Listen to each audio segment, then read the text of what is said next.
Sintesis protein dari DNA.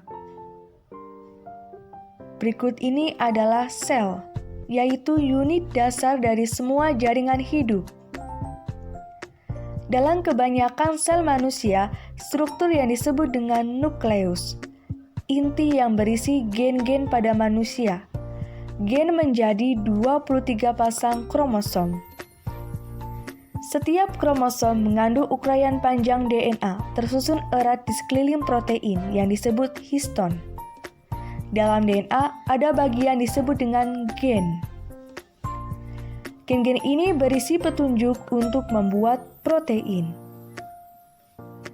Ketika gen diaktifkan, enzim yang disebut RNA polimerase yang menempel pada awal gen bergerak di sepanjang DNA membuat uraian mRNA dari basa kosong yang ada di nukleus. Kode DNA menentukan urutan basa kosong yang akan ditambahkan ke dalam mRNA. Proses ini disebut dengan transkripsi.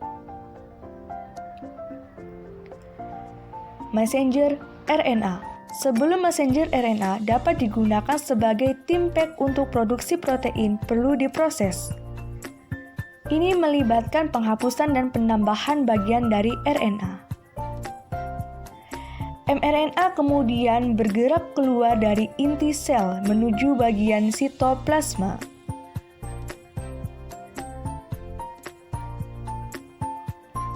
Pabrik protein dalam sitoplasma disebut dengan ribosom.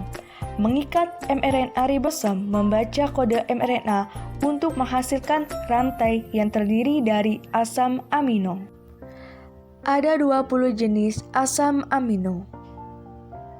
Molekul RNA transfer membawa asam amino ke ribosom.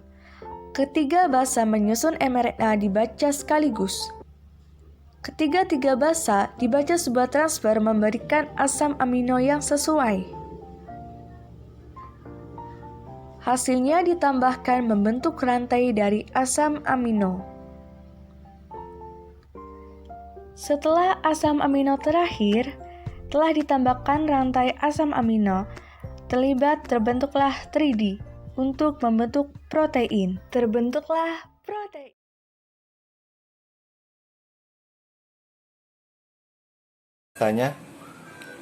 Pada tubuh kita tentunya membutuhkan protein, salah satunya adalah protein, sehingga protein harus dibuat di dalam tubuh kita.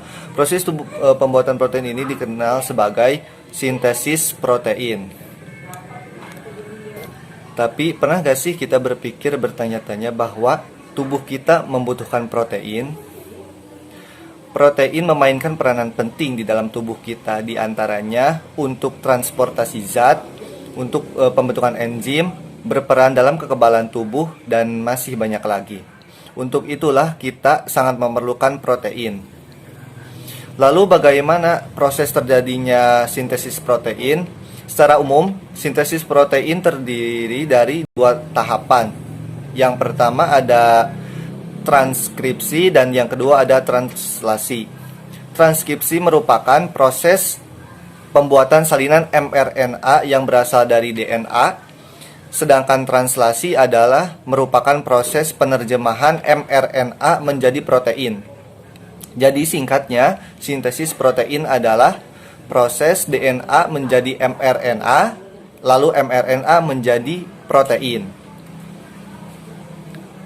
Proses yang pertama yaitu transkripsi. Transkripsi terjadi di dalam nukleus. Ada 3 tahapan yang terjadi di dalam transkripsi, yaitu inisiasi, elokasi, dan terminasi. Saat terjadi proses transkripsi, DNA yang terkandung dalam nukleus akan dihampiri oleh mRNA polimerase.